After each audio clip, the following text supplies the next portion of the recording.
I think my story is pretty cliche. Since I come from a small country, I also come from a very small village. One day when I was thinking about college options, I don't know why, but my dad was like, wouldn't it be fun if you tried auditioning in America? In my country, college is free. Oh, So that was a huge difference for me. I was like, oh, I was not expecting that. But I knew that if I stay back home, I would have to study something else. And I feel like not enough people talk about the syndrome, feeling like you're not deserving the position you're because in. this This industry industry is a lot of no's before you can get one yes. Going back to cosplay stuff, sometimes I look for pieces online that I want to add to my collection and like, or a wig or a part of a dress for one character. Sometimes I can't even tell anymore if it's real or not because versus the 7 years ago I would have given you a totally different answer. The first month I was even considering going home because it was so overwhelming. I'll answer it in two parts. One part overall as a performance, not just theater specific, is Hey everyone, this is Abhi from No-Budget Filmmaking Podcast, and here with me is Dory, but her full name is something else, and she will introduce herself to everyone else. Hi everyone. Most people know me as Dory, but my stage name and my actual name is Doroteja Jurican. So if you prefer to call me Doroteja or Dory, it's up to you. But yeah, Yeah, nice to meet everybody. and she is tired of the fish joke, so Yeah, please. don't make it on the comments or anywhere because it's boring. No more, no more. Every day I meet someone new, that's the first thing they say. Oh, like the fish from Nemo. And I'm like, no. Right now, in this moment, I am a recent graduate of MFA acting for film.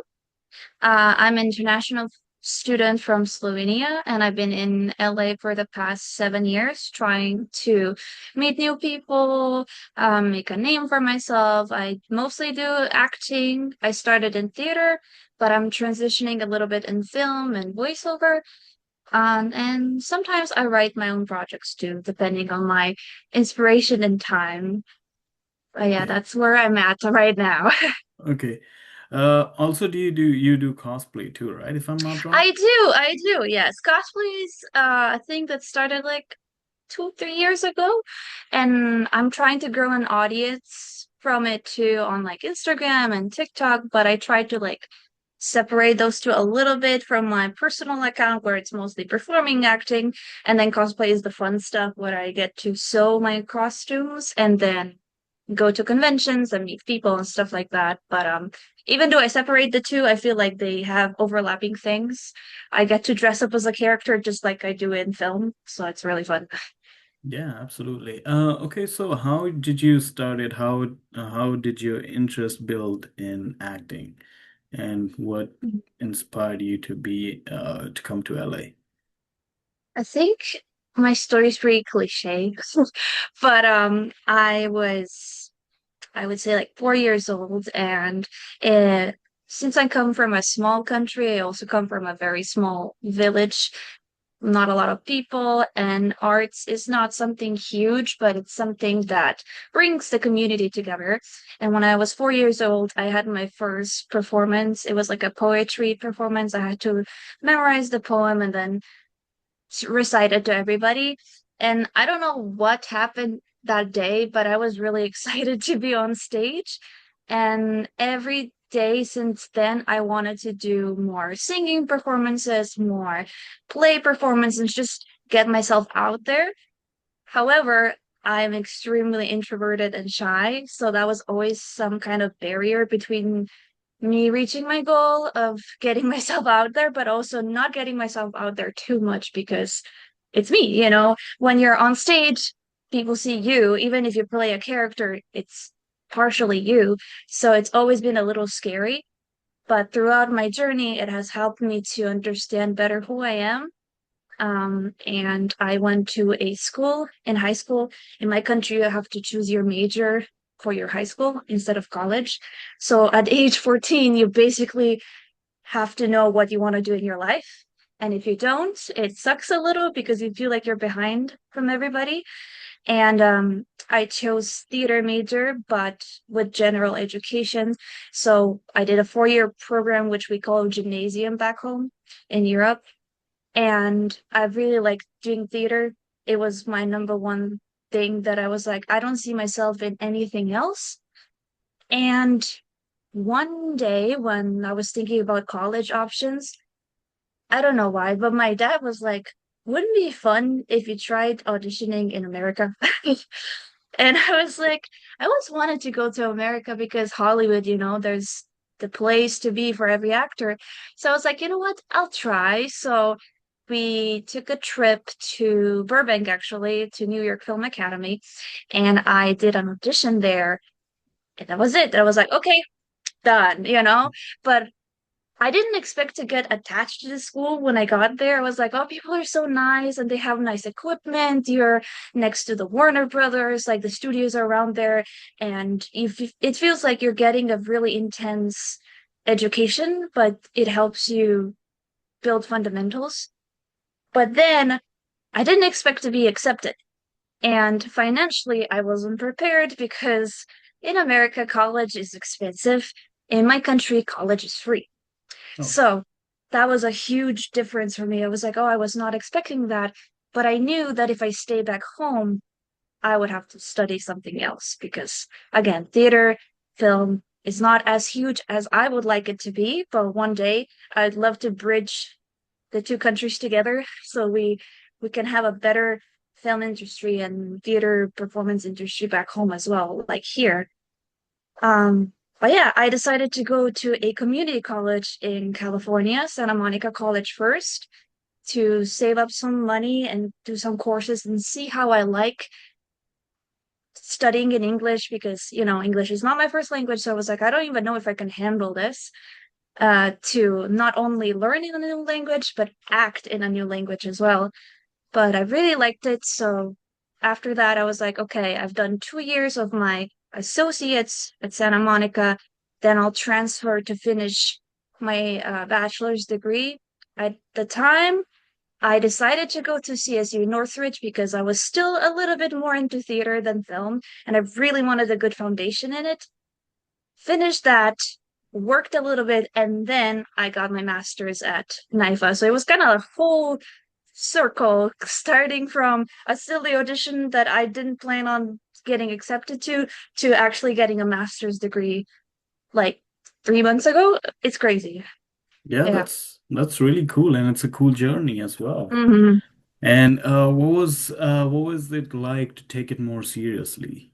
That It was tough. I think a lot of people have started talking about this, but I feel like more people should talk about the imposter syndrome in the industry. Um, because I don't know. When I first came here, I was like, oh, I know the fundamentals of theater. I know who the big people that started the method and the group theater and stuff like that. Like, I knew the basics, but because I wasn't from here, I always felt a little bit like, oh, I don't know this actor. I don't know this film. I haven't seen this. I haven't seen that. And I always felt like I was lacking behind because I don't know. I never felt like I knew enough, and even now, every day I'm still learning a lot of new things, and I feel like not enough people talk about the syndrome, feeling like you're not deserving the position you're in. Um, I mean, every time I feel like the first month that I started my master's program at NYFA, the New York Film Academy, I felt like, oh my gosh, maybe they made a mistake and maybe I wasn't supposed to be here because all my classmates know so much about film. And even though I have a theater background, I still feel like these two branches are very similar, but also so different at the same time. So I always felt like I'm lacking. I need to do twice as much to catch up. And I didn't know the jargon. Like I didn't know a lot of like crossing every time you have to say that when you go across the camera, or I didn't know what sides were, things like that, that are very fundamental for an actor in film. But in theater, we don't really talk about that much, or how to even make a self-tape or audition at home versus how theater does it in person. Usually, not anymore because of COVID, everything's kind of online now. But it was really interesting to me because at that time I felt very scared and alone that I'm not good enough. But I think like everybody has that voice sometime in their life, no matter what major, who you are, where you're from, what's your story. But I think it's just if you get that voice, it means that you just want to be the best version of yourself, and you're just a little scared that you haven't reached your potential yet. So I feel like you just got to keep pushing through that. And that was one of the hardest things to come to terms with. Um, that it's okay. It's okay to feel like an imposter sometimes. You just gotta keep pushing and be the best you can, you know. Yeah, and it also shows how mentally strong we are.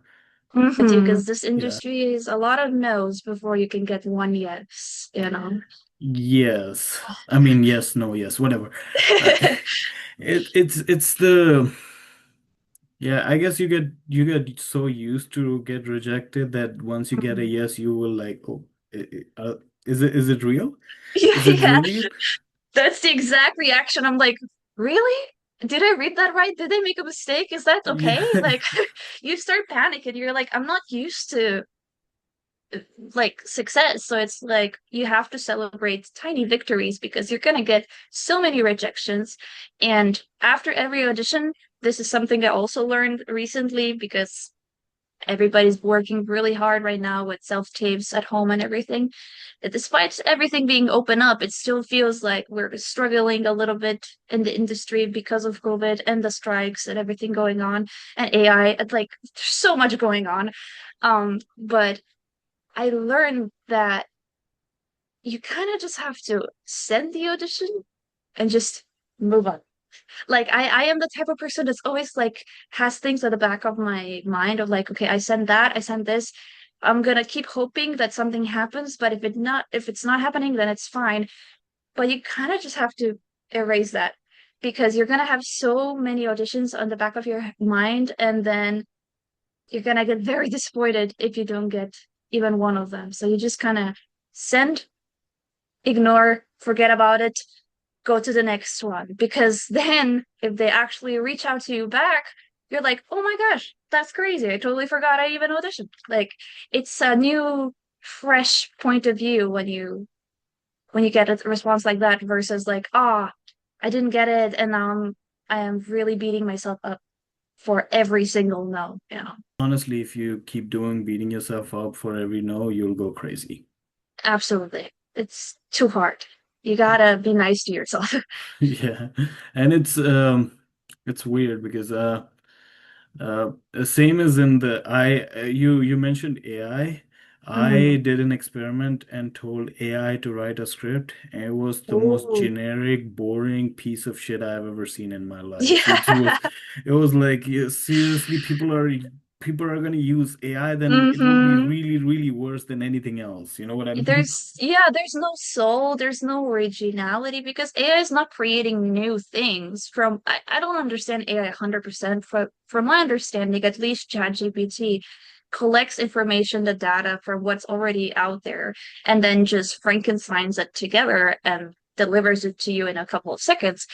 But it's not going to invent anything new and exciting. That's what humans do. That's what the human imagination is, you know. So it's really sad to see that a lot of artists, a lot of filmmakers are relying on AI so much. And it's a little scary being a performer in this space. I have a couple friends that are voice actors, and they've been speaking out that voiceover should be human, should be done by humans. I mean, of course, some of the things computer can do it, and like you can alter a voice, a human voice through a computer. I'm not saying we shouldn't use AI or technology at all. That's physically impossible, but it shouldn't replace completely a human creator, in my opinion. But a lot of people seem to disagree about that. So it's a little scary. Yeah, I think AI is best used when it's doing some mundane task that no one Hmm. wants to do, Hmm. like checking a grammar of a script. That AI Absolutely. can do. And I Absolutely. think that's a good use for this. But again, but not just like get rid of a script supervisor. You know what I mean? It's just, Yeah. And especially with voice acting and everything, and also it's generating images now, so that's a little bit scary. It is because I don't know. I don't know. This is so like random, but like I don't know if you've ever done like if not ever, but if you have done any shopping on for clothes and stuff recently online, it's hard to know if it's real or not anymore. Like going back to cosplay stuff, sometimes I look for pieces online that I want to add to my collection and like or a wig or a part of a dress for one character. Sometimes I can't even tell anymore if it's real or not because the AI has gotten so good. It's it's really scary. Really, really scary. Yeah. Speaking of scary, what was it like to be away from home and coming to USA on or your own? Like, was it a cultural shock that you faced? And obviously, it's not always nice to be away from your family. You don't have any safety net and everything. So, how did you went through it, and what was your experience? I think I had like a trial period by being a girl from a small town in my country already because when I went to high school, my high school was already 2 hours away from my home. So I had to stay in the dormitory every week and I would see my family on the weekends. So that was like already a little bit of a shock for me because I went to the capital city, Ljubljana, and city versus countryside full of corn and cows and stuff. It's like already a little different life. So that was a good trial period for me. It was 4 years of dormitory life. So transitioning from Ljubljana to Los Angeles, astronomical still, but I feel like it was much easier than going directly from a small town, small village to one of the biggest cities I've ever seen. Um, but I mean, as expected, it was hard the first couple of months. I missed my home a lot. I always thought that, I don't know, I never felt 100% me when I was back home just because I was always the creative one. Everybody else wanted to be a doctor or a lawyer or work on a farm, make a family like very fast and just live their life in that little town they grew up in. And no shade, I totally respect that, but I knew that that wasn't for me.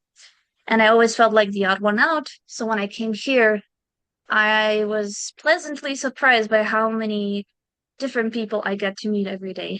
LA is one of the most diverse places I've ever been. So many foreigners, so I never felt truly alone, because everybody had kind of similar story to me.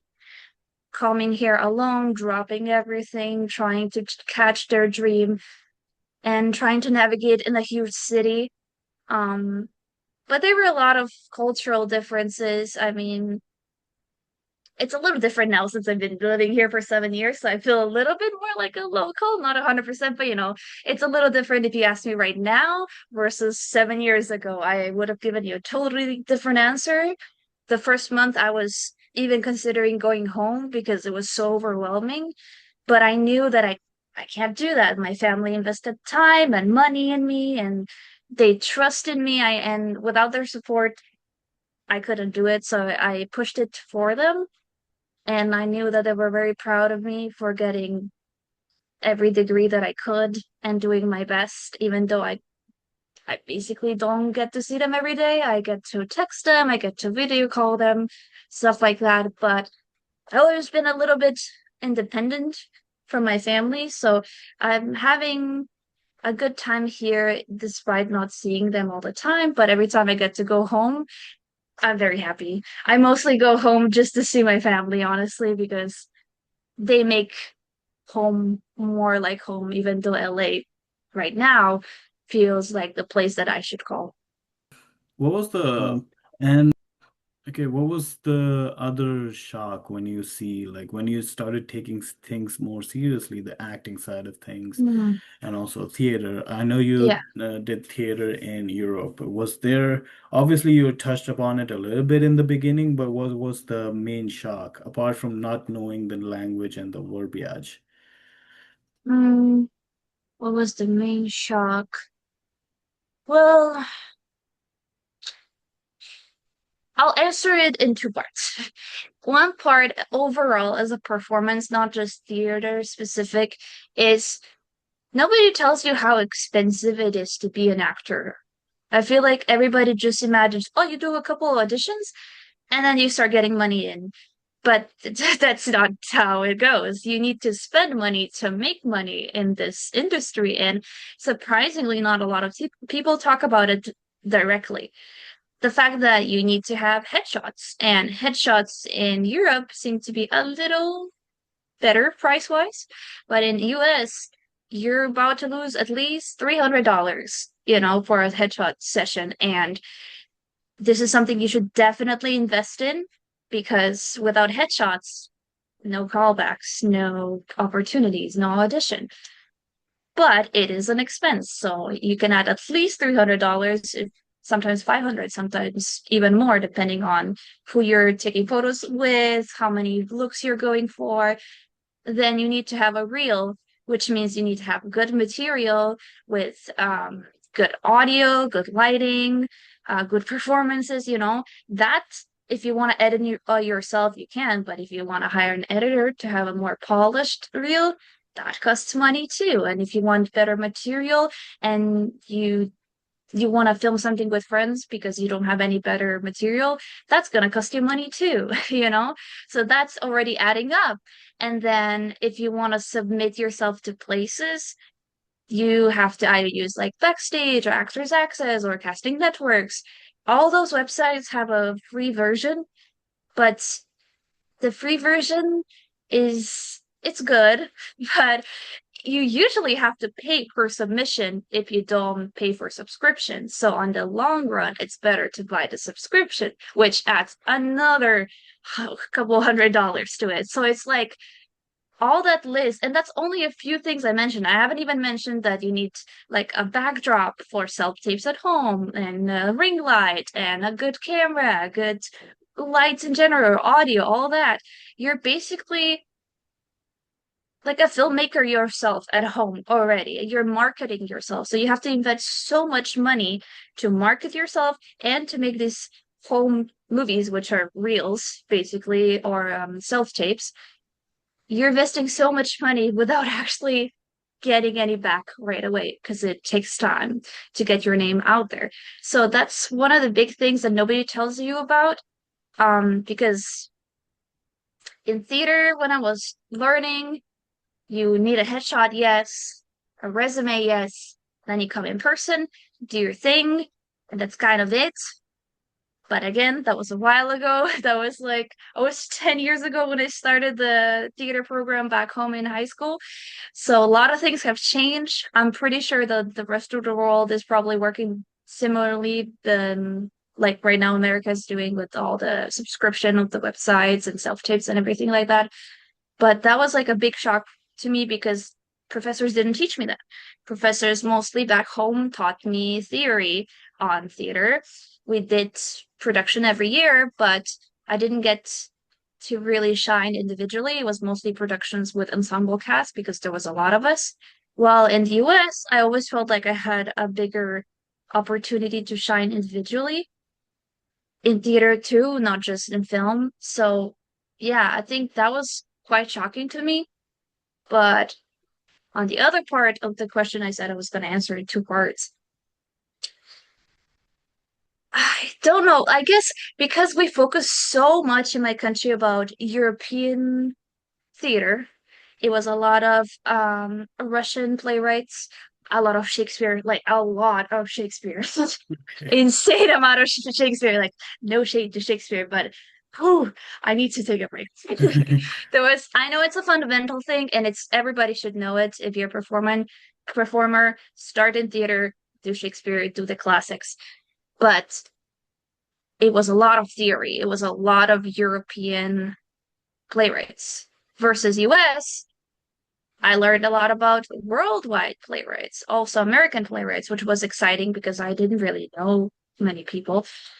But it was more of a worldwide uh, curriculum, I guess. Like in every class, we would learn about either a Latin playwright or we had some from Asia. I don't even remember exactly anybody's names right now, but it was exciting to learn for different cultures and how they're represented in theater, and then trying that type of theater in a class in a session, like doing a scene from it. I don't know. It's very interesting the approaches that the professors have, but I do feel that it was more theoretical back home compared to in the US. Okay, I have Yeah. to ask, how did cosplay got into mix of all of this? That was such a, that was such a random thing that happened.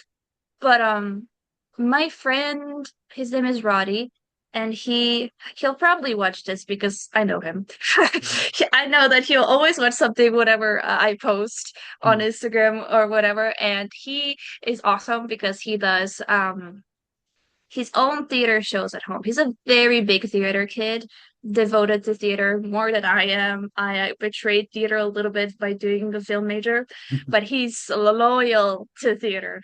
And he does shows in his backyard. And every year he does about two, three, four sometimes events, like a cabaret or a little um musical theater, like everybody sings a song or a band comes over or there's stand-up stuff like that, and it's very cool, and he builds his set and everything super exciting. And I think it was 2023, 2022, something like that. He made a Halloween event, and he asked everybody to come in costumes to be the audience and just enjoy some music, a band, stand-ups, all that, and some hot cocoa. It was great. It was a great time. And at the time, I don't know, I know you like anime a little bit, so you've probably seen this. I was really into Spy X Family, Oh, like wow. really into it. And I really like the design of your forger, the Thorn Princess, and I really, really wanted her costume. And at the time, I didn't have a job yet because I was just nearly graduated from university for my bachelor's. And I was like, ah, these costumes are anywhere from 60 to $100. I don't have that money. So I was like, okay, what do I have at home that I could potentially use to makeshift a costume for the Thorn Princess? And around that time, I started an internship, and one of my supervisors was like, hey, in the prop room, we have some like leftover fabric and like a backdrop and black curtains.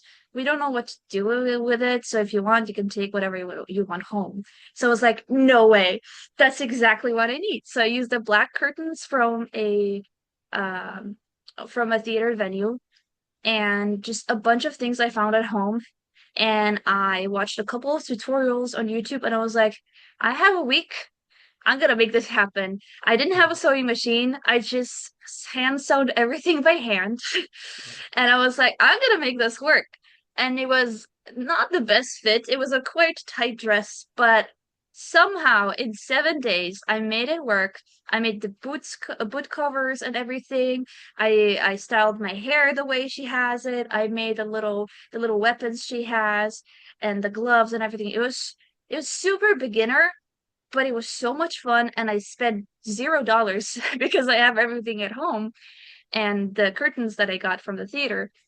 And I showed up to the event, to Roddy's event, and I was so worried that nobody's gonna know who I am because it's an anime, and B, it wasn't the best cosplay. It was just so DIY'd that I was like, I don't know if I'm recognizable. But people recognized my character. People were so excited. And there was even a photographer. He was like, can I take photos of you? And I was like, "Ah, that's so nice. Like, that means that my cosplay was good enough for a beginner to be enjoyed by other people. And then I realized, hey, this is kind of fun. Why don't I do more of this? And it made me feel a little bit more comfortable with the camera because I've always been a little camera shy despite being an actor. But in theater, they usually don't record you, so you don't have to watch your footage back. In film, you see yourself all the time, especially for auditions. You have to watch your tapes and stuff. So I've always been camera shy, especially for modeling as well. But cosplay, you kind of get yourself out of the comfort zone and you get to be a character that you admired like in your childhood or right now, and like something that resonates with you. So yeah, I feel like it helped me get out of my shell a little bit. And it's because of that consequently helps me as an actor to be a little bit more comfortable in front of camera because I get to do it as a hobby. Like I make costumes, put some clothes on that I've made, and then friends take photos of me and then I post it on Instagram and people are like, "Oh, that's really cool." You know, it's like it's nice to get some like community and some validation that like, "Oh, your hobby's kind of cool, you know, you're being creative." And that's what all that matters. Yeah, that's also for the record, if people don't know, I love anime. I knew it. I love anime and I love Spy X Family too. Heck I actually yes. love the kid character. I forgot her name. Oh, Anya. Anya, yes, I love Wait. Stay right here. Okay. Uh, Oh my God. Like, I'm not joking. I love this anime. Oh, I love I have that anime too. figurines of so many, but Spy Family's one of the wholesomest and funniest thing I've ever seen. So Oh, I you're should gonna have be. called you to recreate that action scene Oh instead of yes! Jadra. Oh, Oh, next time. oh wait, yeah, I will look for it. I don't know what else can we shoot with you as Anya, not Anya, as your, but let me know a recommendation and I will Yeah. make it happen because I have a photographer, not a photographer, a videographer, Hmm. no, a camera person with a camera, Oh, and right. she's gonna edit, and obviously I'm gonna re-choreograph it. But let me Hmm. know if you want to do that.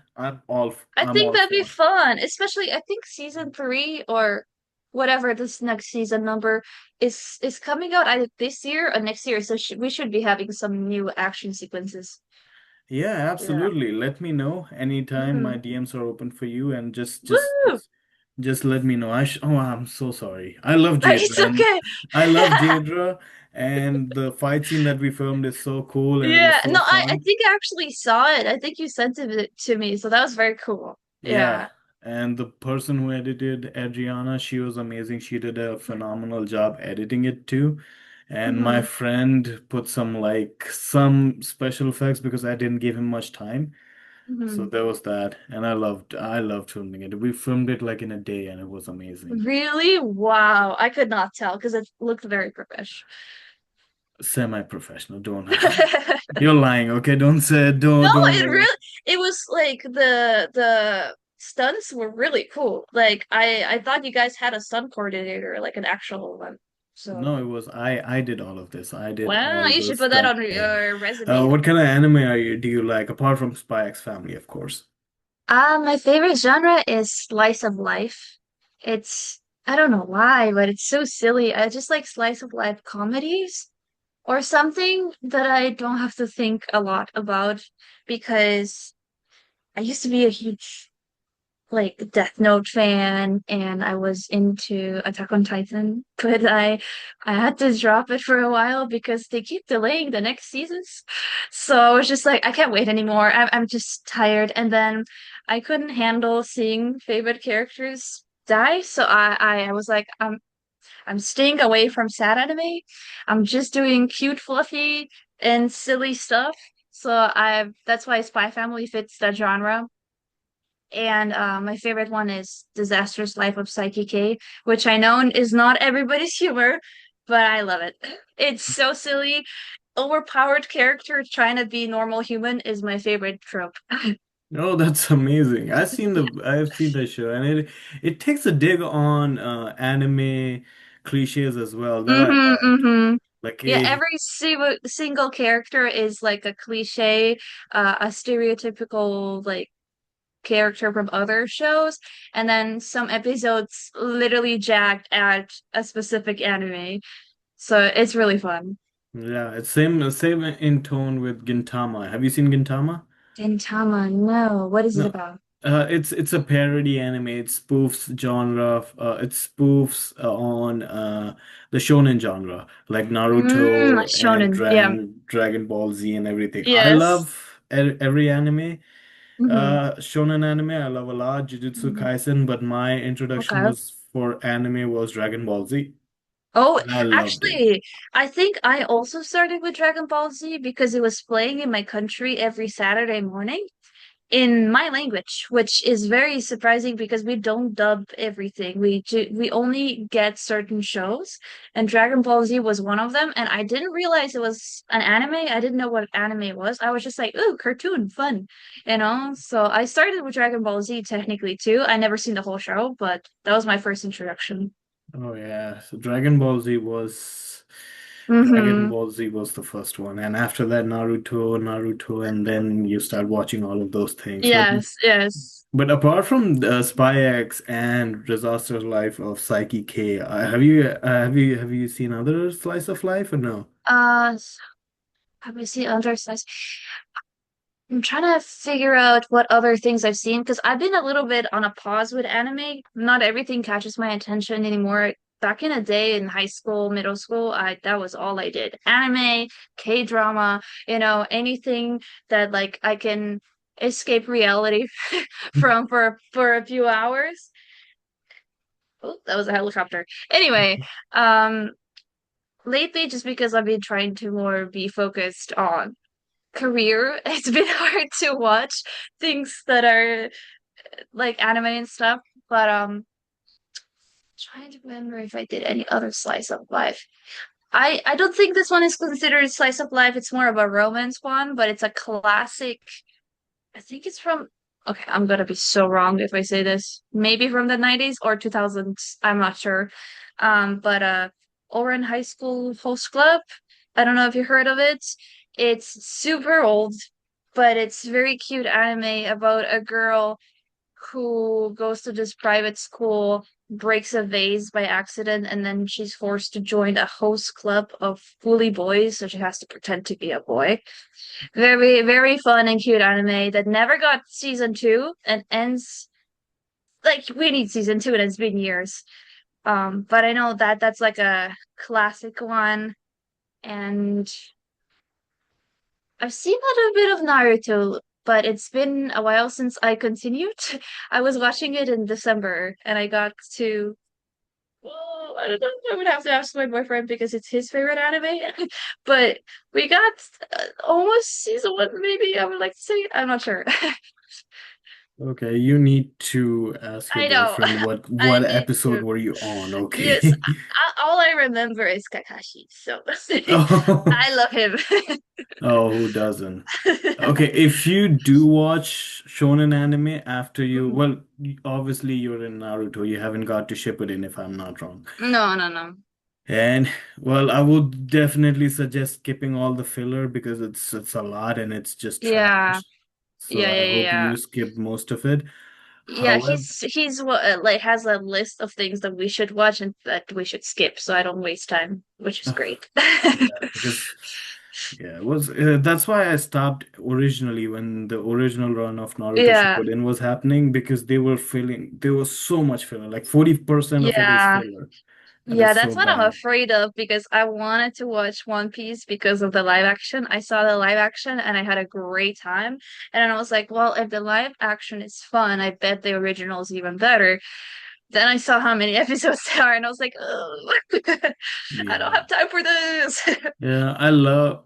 Okay, let me just say it. I think One Piece is a good anime and manga, but it's a good manga. It's amazing manga, Yeah, one of the best, right? I bet. However, when they do when they make it in anime, when they adapt it in anime, they take 50 different angles Mm, of the same thing and extend the whole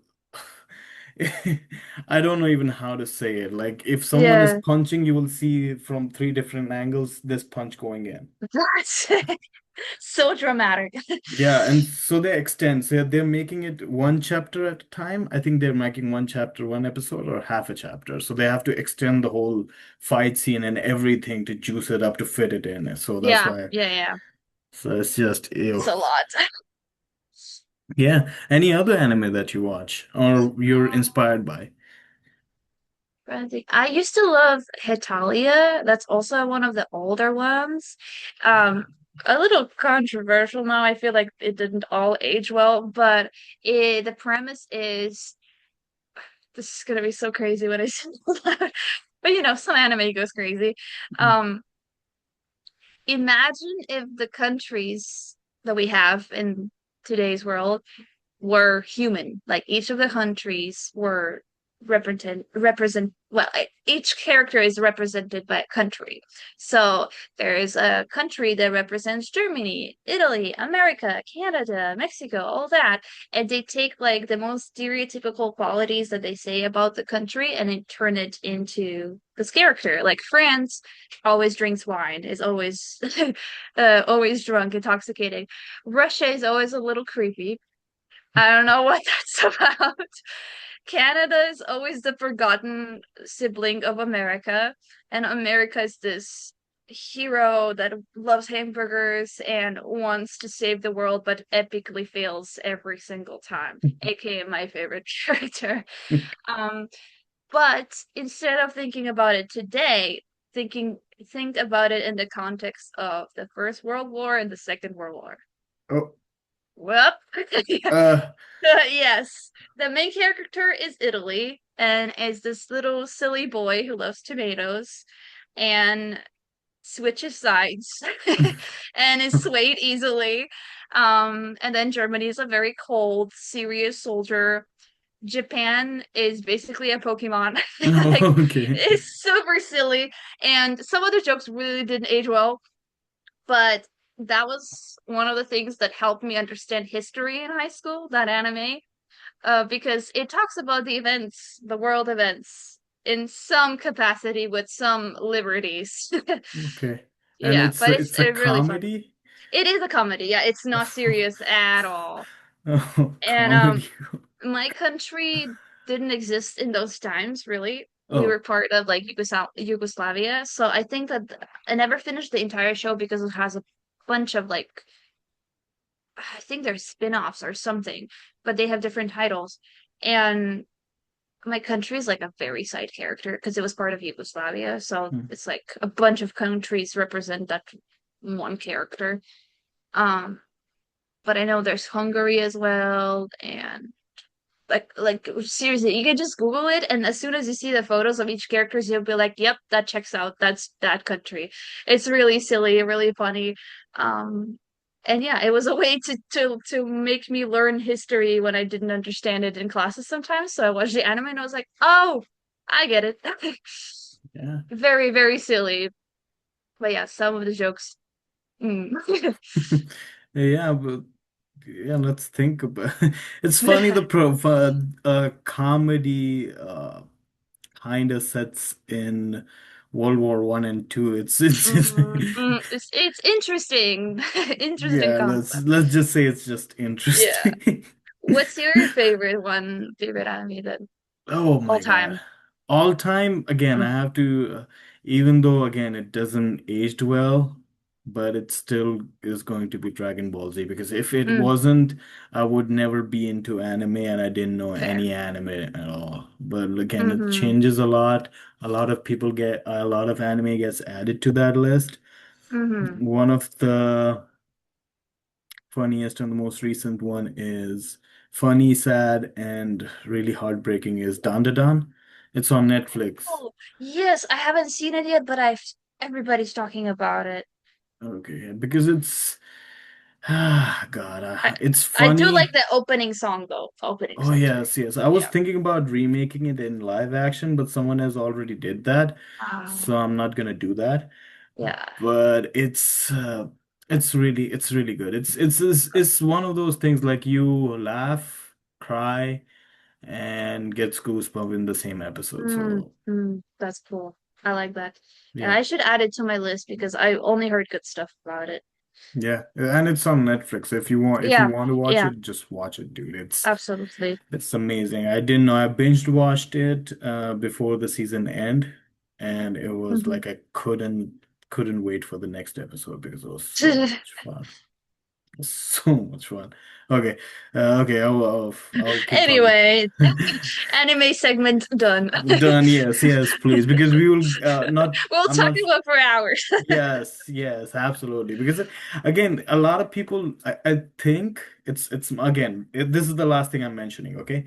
I Mhm. think the next best thing after comic book movies, superhero movies, it's going to be anime live action. I can feel I it. think so, especially with the success of One Piece and Avatar: The Last Airbender. Even though it's not an anime, but it's kind of like touching that area of uh Asian culture represented and then like overpowered and stuff and everything, and then live action.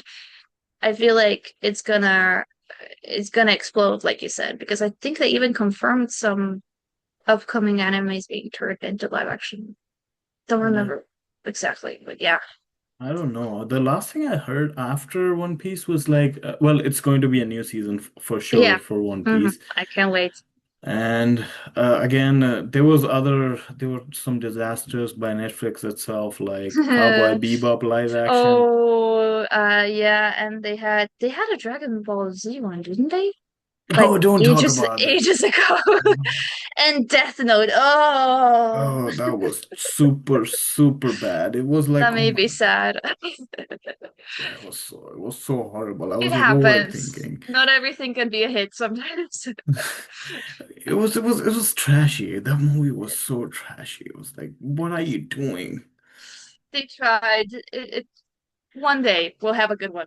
I don't know what's their obsession of making it like a teen drama. Yeah. I don't know why they did the same thing with Dragon Ball. I almost Mm-hmm. bashed my head into the wall. Like such a cool anime, right? Yep. Obviously, it's not realistic in any sense of the word. So why you're trying to make it realistic? You know what I mean? I think that's the problem with a lot of studios recently trying to take animation and live action it because it has succeeded once as an animation, so they want to spread it to a wider audience that haven't seen that animation or the hardcore fans that have seen animation.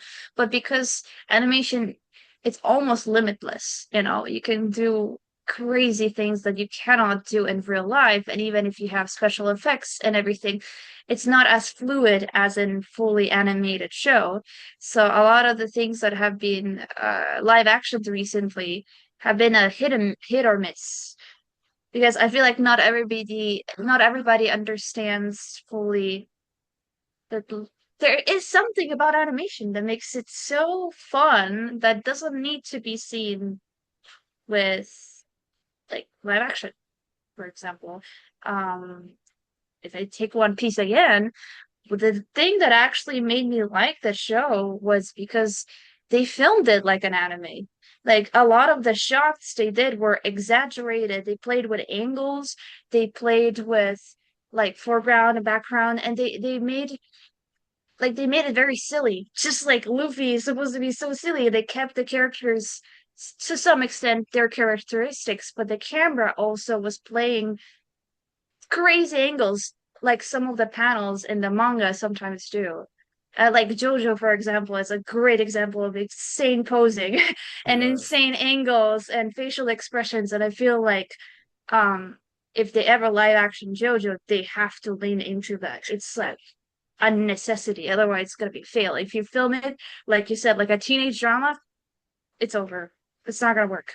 Yeah. And again, I guess a lot of people are like apart from One Piece animation because that was One Piece live action. That was like they were a lot of studios or like filmmakers are kind of ashamed of going too deep into to be too Mm-hmm. faithful to the anime Mm-hmm. and manga, which I don't think it's then why you're even making it? You know what I Yeah, mean? then make something new then. Like if you're not gonna commit, then I don't think it's worth it because you're gonna upset the fandom and you're just not gonna be like you're gonna make something so cool if you just go fully for it. And I feel like people are sometimes scared to do that risk because you don't know financially.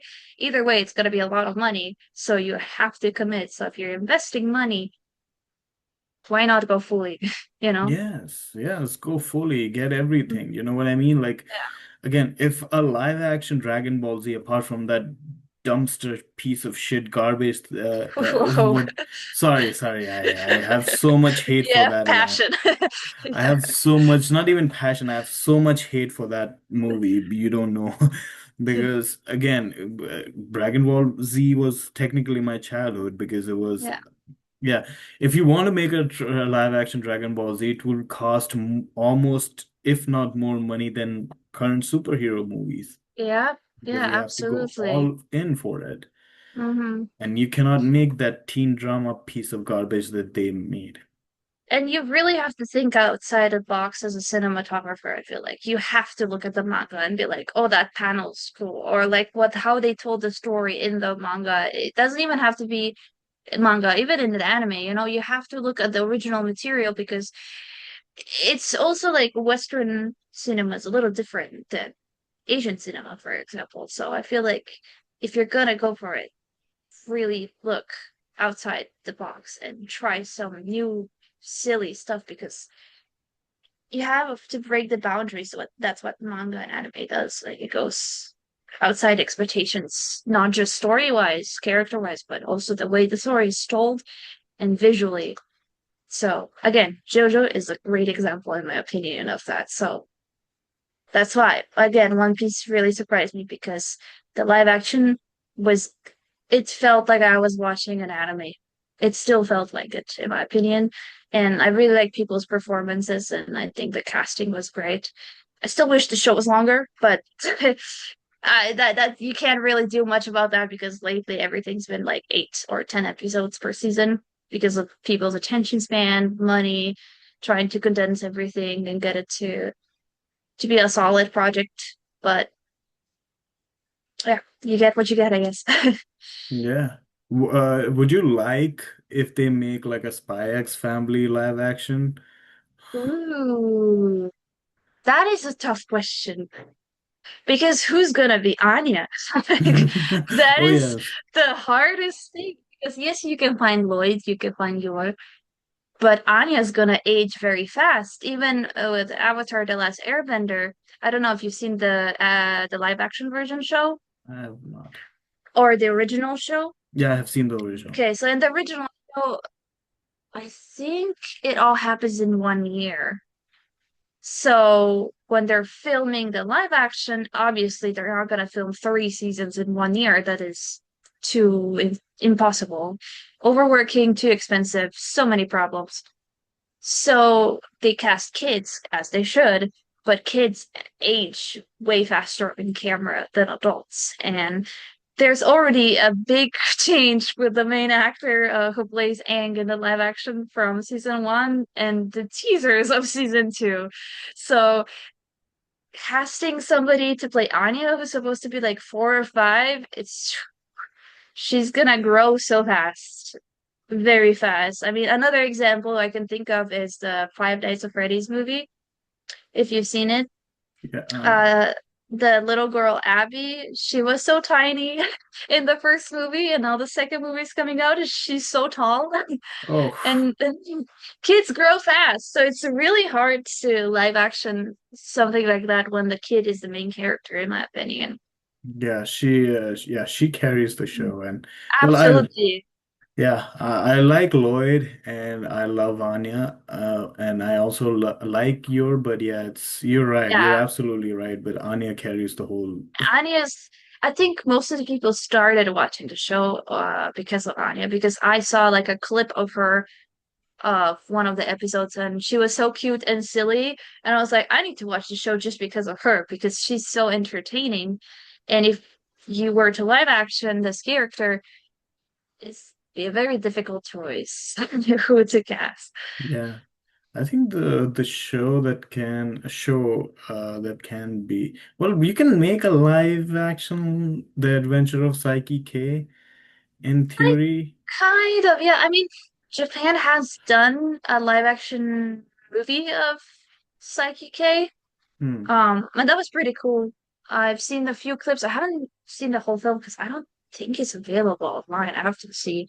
But Yeah. yeah, that was just like a maybe a 2 hour movie. I'm not sure. And it looked pretty fun, but that's also another thing. Like, it's a lot of special effects, and you have to play with the silliness of the script. It's a very fast-paced show, so the editing would have to be fast. Like, I don't know if everything would translate to live action that is set in the nature of Psyche Case anime. Very fast-paced, very quick jokes, uh, very silly situations. So I don't know. I don't know. Yeah, but yeah, and speaking of Japanese adaptations, I guess they had an adaptation for JoJo as well. Mm, is Unbreakable, the season 3. mm. They have a movie for that too, and also Full Metal Alchemist. So I don't know. Oh, I haven't seen I that, see. Yeah, me but neither. I haven't. The Full Metal Alchemist Brotherhood is one of the best shows. It. I did hear that. Yes. Oh, you saw that? I haven't watched it, but I've talked to a couple people and they have been recommending me that show. That apparently it's cinema, absolute cinema. It is. It is. Again, it's the same thing that I said for Dawn to Dawn. You laugh, you cry, and you raise your fist in the air in excitement in the same episode. So that's Mm. why we love it. And it also juggles with a good heavy themes. So yeah. One of the questions that I wanted to ask you earlier was that when you started moving towards film, what changes that you needed to make? Obviously, you touched upon it before, but what really you need to change you have to make? One of the things was I'm actually glad that I started with theater because it gave me fundamentals. Theater, um, it's not much different than film because it's the origin of acting, you know. We first got to do theater shows, and then with the invention of the camera and everything, all the theater actors transitioned on screen. But acting has evolved a lot throughout the decades. Even if you watch the black and white movies, you can see it's quite different how people sound, how people interact with each other, how scripts are written, how the stories go. But essentially, I don't want to make that generalization, but I guess theater is a little bit larger than life performance wise. Because back in the day, like all the way to Greeks and everything, you needed to be heard and seen all the way back in the back row, even though they had masks on and everything, so they could see their expression all the way in the back. You had to make giant gestures and like be like on stilts sometimes, be super tall and like tell the stories through almost emoting way back then. Then it kind of evolved into more realistic theatrical performances and everything, but still larger than life. You want to project, you want to be seen and heard from the very, very last back of the row.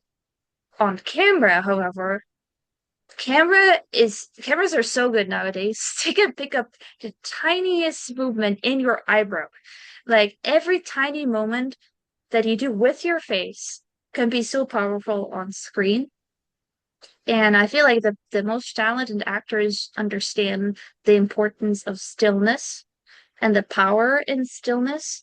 So that even though you're having like this heavy, strong monologue, you don't really have to move your hands. You don't have to move your body. Your face, your eyes are gonna tell the audience what's really happening with your character, what's really happening in your mind.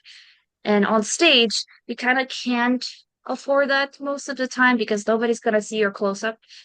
People are going to see your full body from a couple seats back, you know, but on camera, they can see every tiny moment. So I feel like it was really difficult for me to grasp that and to understand that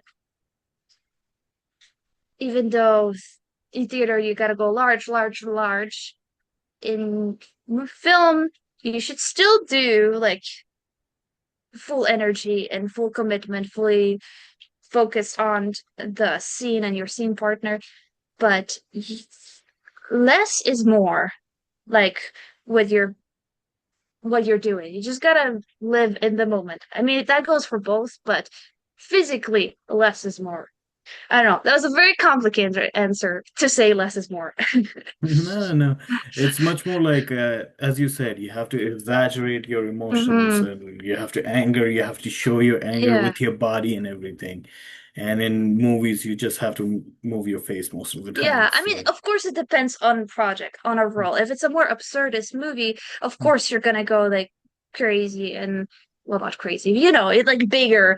Or if it's like a musical film, like it's of course it's gonna feel more theatrical and everything, and depends on the role, what the character is. But it's so interesting that when I first auditioned for the MFA program at NYFA, we would get like a feedback from the department chair. And one of the things she told me was that I can go a little bit smaller with what I'm doing because I was so used to this grand, like bigger than life mentality for theater. They kept telling me on stage, like, you have to go bigger, like we have to hear you, we have to see you, like we really need to feel like we can't just rely on your face in theater. But on TV, on film, they were like, okay, what you're already doing is enough. You don't have to like go so big. You can condense it for the camera because the camera will pick up any kind of behavior already. So yeah, it's really hard to grasp that. Like sometimes I still feel like, oh, am I doing enough or am I doing too much? But I don't know. The camera feels so raw and real sometimes. So as long as you're focused on your scene partner, or even if there's nobody else in your scene, as long as you're doing like you're living in that imaginary circumstance, the camera is going to pick up. You don't have to try so hard. Just be. yeah, more, uh, in the words of my great friend Nestor, be more natural, right? Don't Yeah, yeah. perform. Yeah, you should never think about it as performing. I mean, one of the things that they taught me at grad school was the sentence that you acting is living under imaginary circumstances.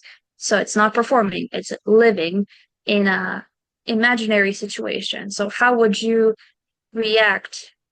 Or in this moment, if I threw a ball at you, you would either dodge or you would try to catch it or you would do nothing and get hit. But you wouldn't pre-anticipate what's going to happen. In that moment, in that second, you're reacting to my imaginary ball. So that's basically what performing is. It's not pretending, it's just being. So Yeah, and what would be your tips and tricks that you want to share with people who want to go into acting from a theater background? from a theater background, you're already on the right track. I will stand by this. Every actor should have fundamentals in theater. And that's what I also appreciate at my grad school, that even though it was a film acting school, we still started with fundamentals in theater. And having already done the theory, it was much easier for me to catch up on what we're doing than somebody that's starting from zero. So always, always take theater classes if you can, workshops, go see shows. I feel like a lot of people don't go to theater recently in the past couple of years. Please go see shows. As somebody who works as an usher at the theater as well, please go see shows. We love to see audience. Actors deserve to have full theaters, like fully sold out theaters, because everybody's doing an amazing job. So go see live shows because you will be surprised how much you can learn by watching a performance. And also try to meet people of any kind, any background, anywhere in the world, any kind of skill sets. It's good to start building your network, even if they have nothing to do with performing or filmmaking or anything. It's always good to meet more people because the more people you meet, the more types of characters. See, I say characters, but the more types of people's characters you meet that you can use in your own work, you know? Yeah, absolutely. So What it's would be always your good. tips and tricks that you want to give someone from a theater background? Okay. Starting with theater is always great because it's a fundamental of acting. So you're going to have an easier time transitioning to film if you already know theater. But I also suggest meeting lots and lots of people. Because even if they're not part of the theater background or performing background in general, it's good to meet different types of people that you can then use as your research. Like, oh, this is the type of person that works, I don't know, in business. And then you have to do a character that's like working in business and like, what's that like? You get to talk to people, you get to know their stories, and you're going to understand your characters better if you go out there, live life, and meet people. But also, in recent years, I noticed a lot of people don't use the luxury of LA and go to live shows.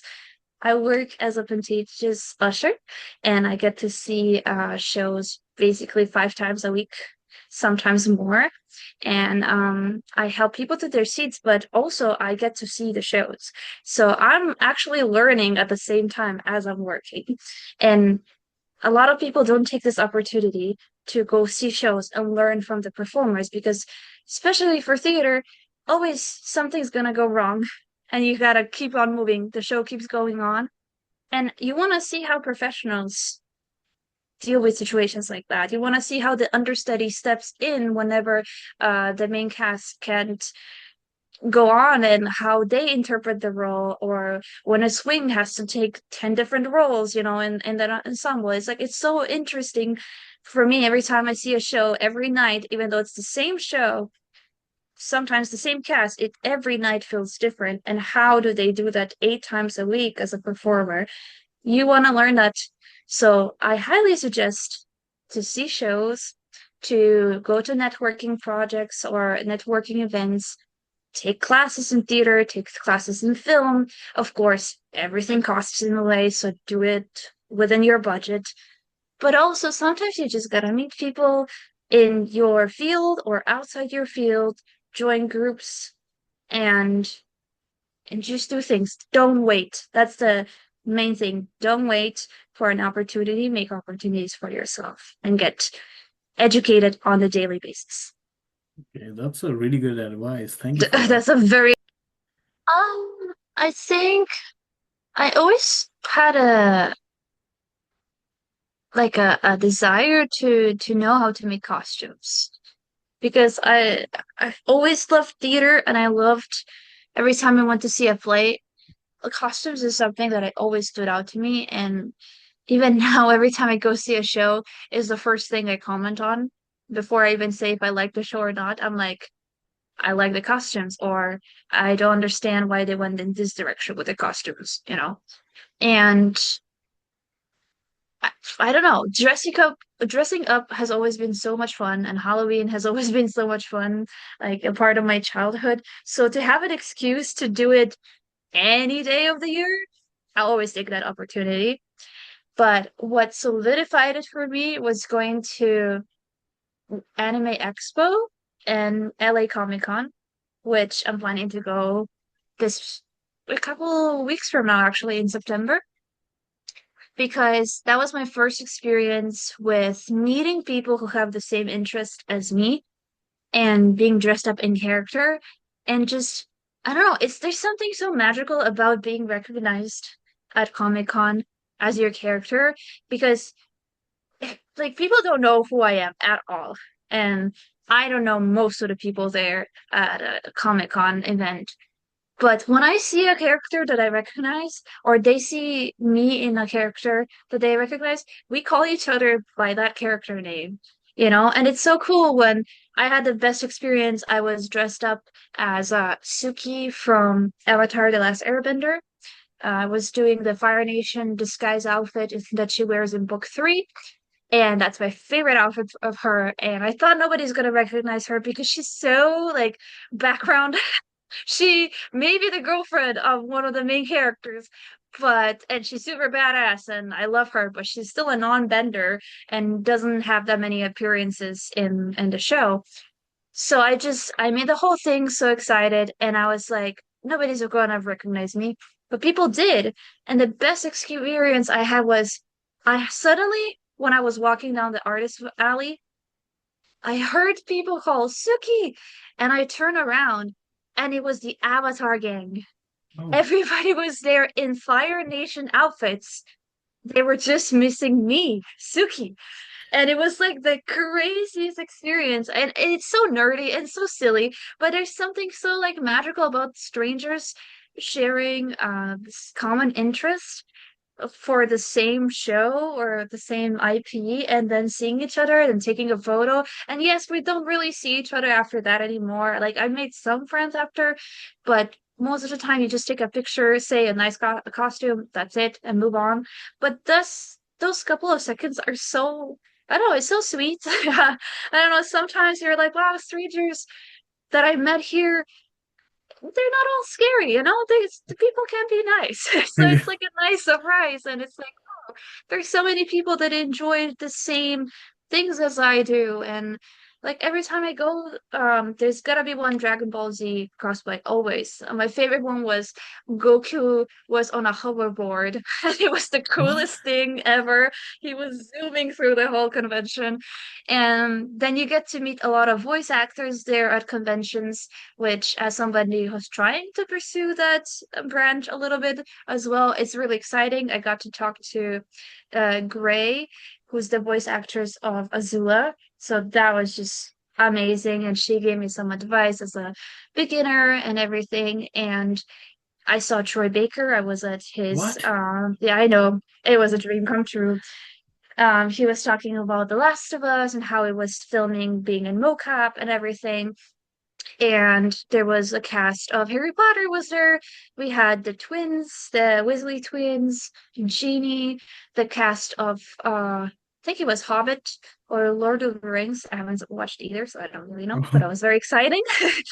Um, so you get to see a bunch of like artists and people from the industry come to this very nerdy event, sometimes even themselves dressed up as their character or characters that they like, and just nerd out together. And I think the community itself, not just the fun of dressing up, is what made me want to be like a little bit more serious cosplayer. I don't consider myself a like a professional cosplayer, or I don't make a living. I want to make very clear, I don't make any money from my cosplays. I lose a lot of money because of my cosplays.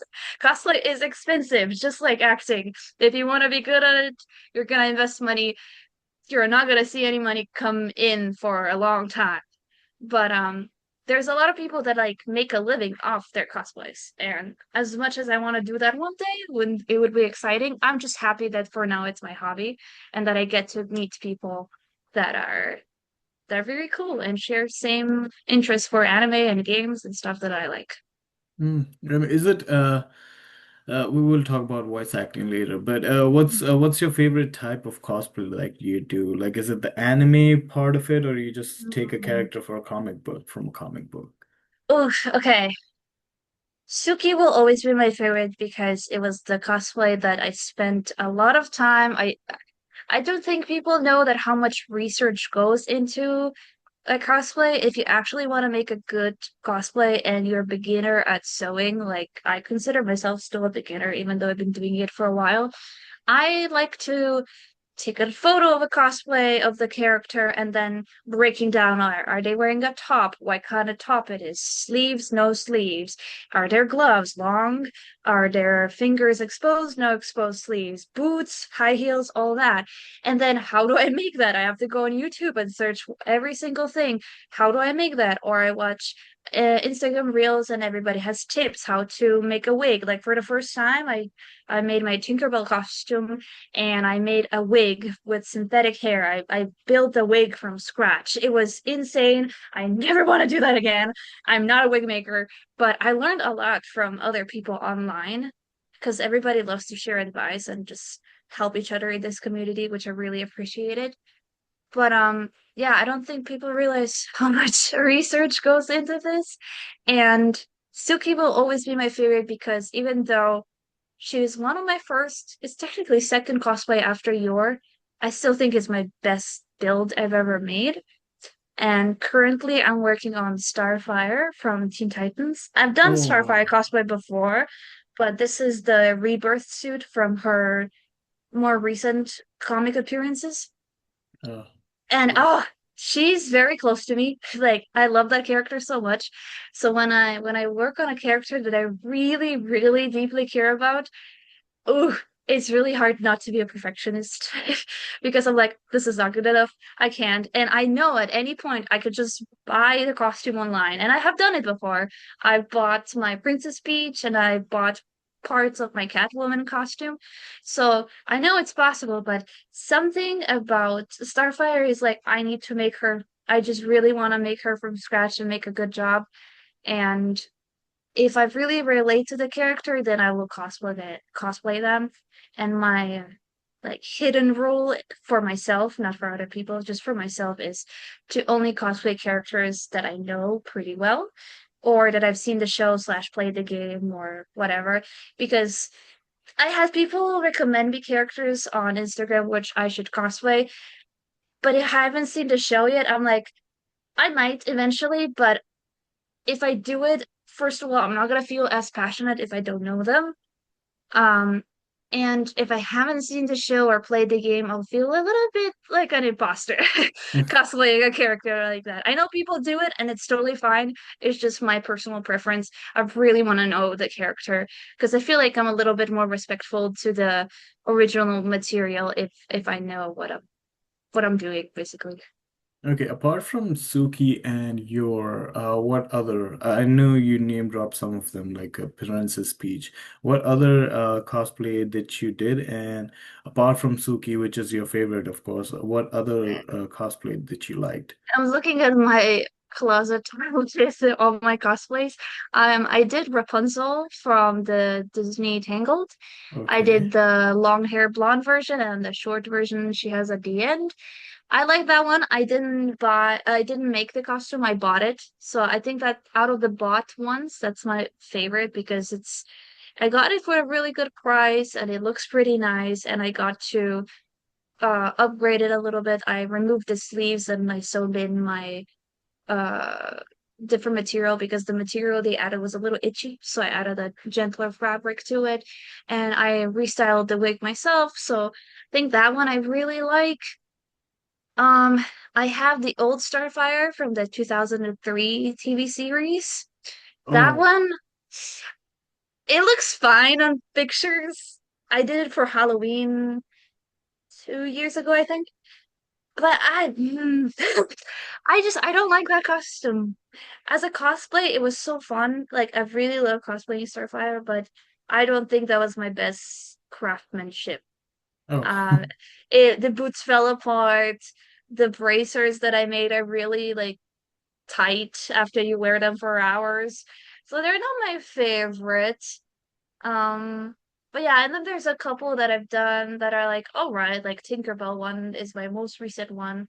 I like it. It's cute. It's it's just something like silly. Like it has very heavy wings, so it's not very convention friendly. There are some cosplays that I'm like, I'm never wearing that to a convention because it's gonna be pain. I don't want to be in pain for 6 hours. So yeah. Okay, that's interesting. Okay, I have to ask, is it you love Starfire because she's a redhead? Actually, I did kind of dye my hair because of that. Okay. I Okay. always like redhead characters. Kim Possible, for example. I love Pippi Longstocking from the very old children's book. Hmm. I love Bloom from Wings Fairies, very old show as well. Redhead, like Blossom from Powerpuff Girls. Oh, Daphne from Scooby-Doo. oh Like yes. redheads were always my favorite, and I always wanted a red hair, so Starfire has been a part of my life for some time now. I haven't read like as many comics as I would like to, but I got really into uh this artist Gabriel Piccolo. He has like a collection of Teen Titans in a contemporary setting. Oh So I wow. have a collection of those and I follow him. I got to meet him at Comic-Con as well, which was awesome. So I actually have on my wall right there I have a poster of Starfire and Dick Grayson Robin together Okay. that he made the art for. But yeah, she's definitely like my spirit animal. Like I love her so much. I thought And that was your yeah. natural hair. Oh, thank you. No, I wish, no, but my natural hair is like very, very dark brown, almost black. Yeah. Oh, so Yeah. I honestly thought that your natural hair is red, so that's why I I thought you loved. appreciate that. That's a good coloring that you did. That's really Thank nice. you. Okay, that's interesting. And also, I wanted to ask, how did you get into voice acting then? Well, to be fair, I'm still kind of like in the very beginning phase. I've grew up with lots of video games, lots of cartoons, anime, stuff like that, and I always appreciated voice acting. And I wanted to try it. I tried it back in high school. We had like an event where a producer and a casting director from a studio came and they were doing an open casting at our school. So I auditioned and I was so nervous because I didn't know what I was doing. None of us knew what we were doing, but I was like, I'm gonna go very last because I think it's better to go last, which it isn't. I was there for 2 hours in pain waiting while I could have been done hours ago and just forget about the audition. But I was watching all of my friends go in and go out with different expressions on their head, on their face. So I was like, oh, I was so nervous. But I auditioned. It was like a dubbing audition, so we got to see the screen of some kind of animated show, and we were given a script, and I just read it how I would be acting wise. I didn't do a voice. I just like acted. I didn't like read the words in monotone, but I was just acting, but I didn't do a specific voice. But turns out they actually liked my speaking voice, which was very interesting to me because I knew that usually voice actors have a giant range that they can completely mask their voice. So sometimes you don't even recognize that one person did so many different characters. So I was very happy and flattered when they were like, "Oh, we would love to work with you. Come to the studio. We're gonna like have you be a dubbing voice actor in Slovenia." So we would get like shows from abroad, and then we would dub them over either their live action or their cartoons or anime and stuff like that. And unfortunately, that company went bankrupt, Oh, and they never gave me a contract, so I never got paid for my work. And my material never went live on TV, which broke my heart because I was there for like 2 sessions, I think, and I was having a great time. But every time I asked about like the payments and stuff, it was getting kind of suspicious. They were kind of dodging the question. And I was 15, I didn't know any better.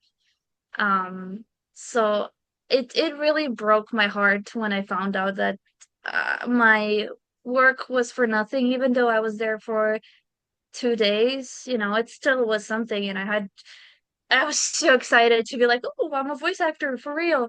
So after that happened, I haven't touched voice acting for years. I was like, I'm scarred. I don't think I can do this. But that's just the beginning. Like so many stories online are about how it didn't work out or somebody got scammed. But like you shouldn't stop there. You should keep going. But there's not a lot of voice acting opportunities in my country to begin with. But when I came to LA, I kind of forgot about possibility of even trying until in my master's program we had a voice acting class.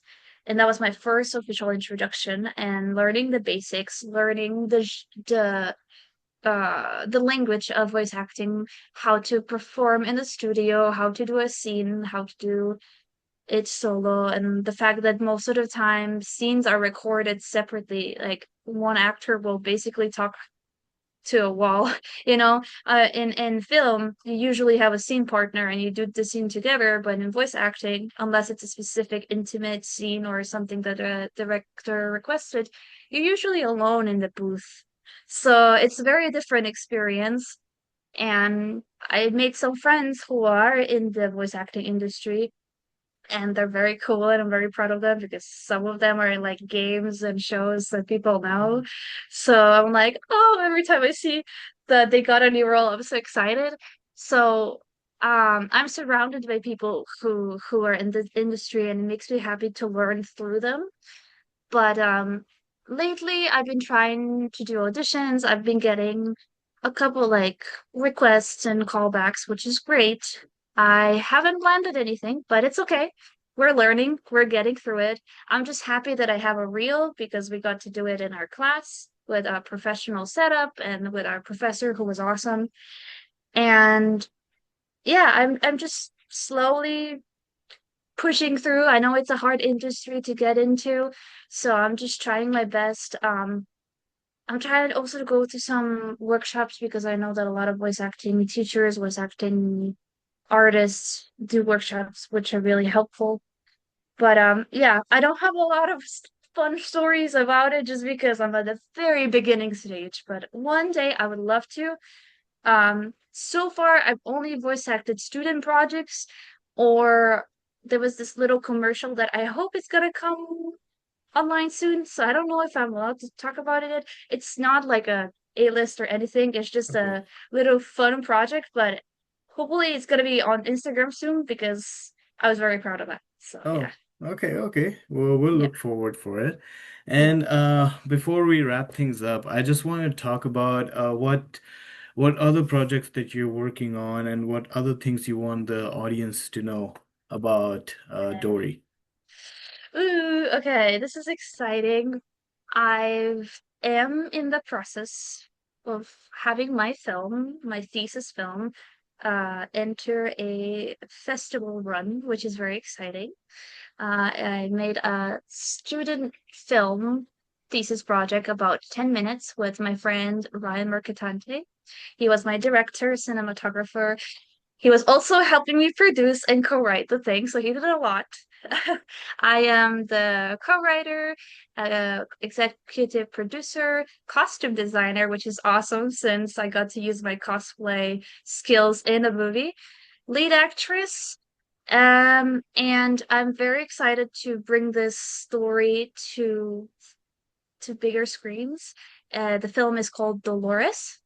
Mm. Currently, we don't have a website for it yet, but if you stay tuned on my Instagram, which is at Adorable, Yeah. Adoribell, um, I will post more updates about it. There's a post about it already. We're trying to just get everything set up, get a little bit of marketing and like more talking about it out there because we're hoping to put it on a couple of festivals and it's really exciting. And the story is very personal to me. It's one of the first scripts I wrote way back in 2020, and I revisited it. And to just give you a little tease, it's about a human-sized doll that comes to life, Okay. and it has to decide between obeying the master's orders and pleasing them, or having autonomy over their own life and actions and explore what's out there. So that's just a little tease, but it's a 10-minute short. It means a lot to me. A lot of my friends are also in it as part of the crew and cast. And once I have more information, it will be all over my Instagram and Ryan's Instagram. So just keep an eye on that. Yeah. Yeah. Oh, I will link them in the description.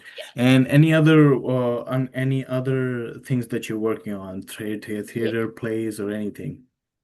Right now, I'm also in the process of writing another screenplay because I really like writing. I realized I've wrote a couple of projects at school that were turned into short films, and then some outside school that I'm working on. I'm working on another personal project, which is probably going to be like a 30-minute short about a long distance relationship, which I'm very excited to write about.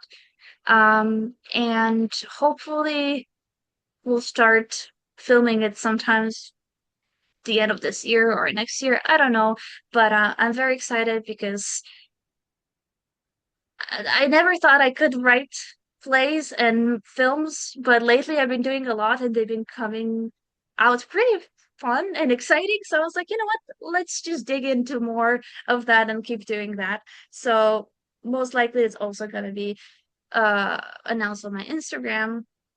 But if you're curious about my cosplays, you can also check my so adorable cosplay account, spelled like sewing, so Okay. underscore adorable. Where over there you can see my progress of each of the cosplays. Every time I go to a convention, I post about it. And yeah, just my DMs are always open. I don't reply all the time just Mhm. because I'm so busy. But please just keep sending messages if you want to reach me, because I would love to meet new people and collaborate with people because we should help each other out in these times. The industry is really rough, so the more we can make together as indie creators, artists, the better our future will be. So let's create while we still can and want to.